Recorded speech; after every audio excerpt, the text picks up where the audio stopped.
Dahulu kala, di dekat hutan yang gelap dan lebat, hiduplah seorang penebang kayu yang miskin.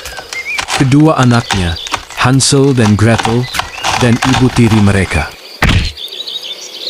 Saat itu keadaannya sedang sulit, tidak ada cukup makanan, dan lemari hampir selalu kosong. Papa kelihatan lelah lagi, dan kami belum makan roti selama 2 hari. Jangan khawatir, Gretel. Aku akan memikirkan sesuatu. Kita selalu bersama, kan? Benar, bersama selamanya.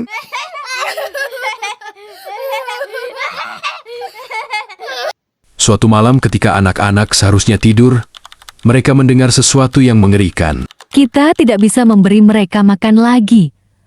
Besok kita akan membawa mereka jauh ke dalam hutan dan meninggalkan mereka di sana. Mereka, anak-anakku. Aku tidak bisa begitu saja. Apakah kamu ingin kita semua kelaparan?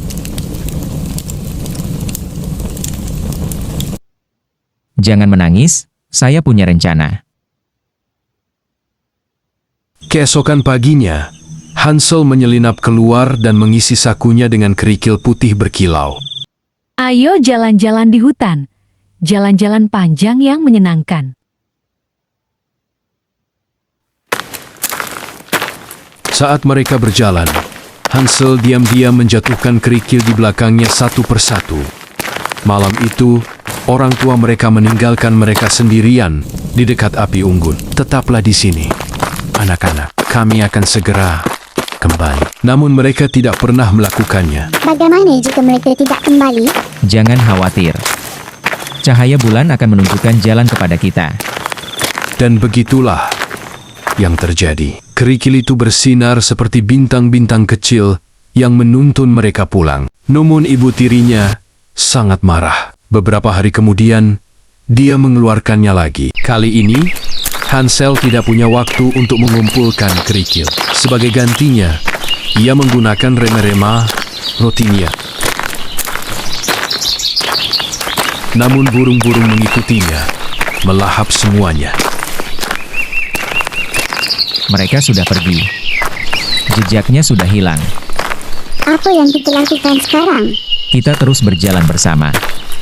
Mereka mengembara selama berjam-jam, lalu berhari-hari, kaki mereka sakit, perut mereka kosong, lalu sesuatu yang menakjubkan. Sebuah pondok di hutan yang terbuat dari roti jahe dan permen. Itu nyata. Kami menemukan surga makanan penutup.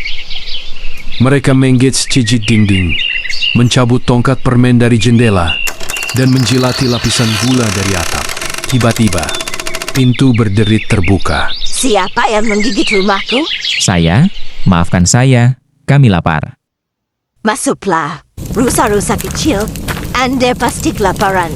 Di dalam terasa hangat, dan meja penuh dengan piai, daging panggang, dan kue. Namun, wanita tua itu bukan hanya seorang wanita baik hati. Dia adalah penyihir jahat yang gemar memakan anak-anak. Malam itu, saat Hansel tidur, dia menguncinya di dalam kandang. Kamu akan menjadi gemuk dengan baik, dan untukmu, gadis, ambillah air, tebang kayu, dan masaklah. Tidak, ini tidak mungkin nyata. Tetap kuat, Gretel. Sekarang kaulah si pemberani. Setiap hari, sang penyihir meraba jari Hansel untuk memeriksa apakah dia cukup gemuk. Tetapi Hansel pintar. Sebagai gantinya, dia mengulurkan tulang tipis. Masih sangat kurus. Bah, sudah waktunya untuk menghabisinya. Keesokan harinya, sang penyihir menyiapkan ovennya. Gretel, merangkaklah masuk dan lihat apakah cukup panas. Saya tidak tahu caranya. Bisakah Anda menunjukkannya kepada saya? Gadis bodoh, seperti ini. Dan begitu saja, Gretel mendorongnya masuk dan membanting pintu hingga tertutup. Kamu berhasil. Kita melakukannya bersama. Di dalam rumah penyihir itu, mereka menemukan harta karun, permata, emas, dan mutiara. Kita tidak akan pernah kelaparan lagi. Ayo pulang.